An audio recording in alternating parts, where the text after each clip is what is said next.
Сәлем, жас түлек. Біздің Қарағанды индустриялық университетіміздің қабылдау комиссиясы өз жұмысын бастады. Мекен жайымыз Республика даңғылы 30.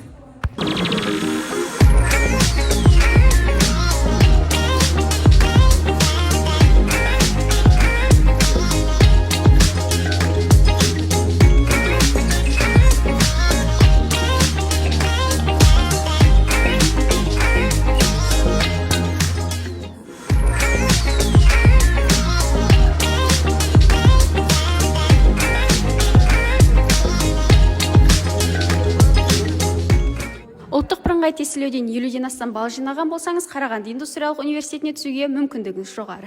Сондай-ақ 4 жыл бойы жатақханамен қамтамасыз етеміз. Өзге өңірлерден келген студенттер үшін жылына 2 рет жолақысы беріледі, және де біздің университетті бітірген студенттер үшін 100% жұмыспен қамтамасыз етуді уәде етеді. Қабылдау комиссиясы таңғы сағат 9-дан кешкі сағат 19:00-ге дейін үзіліссіз жұмыс жасайды. Біз сіздерді Қарағанды индустриялық университетінде күтеміз.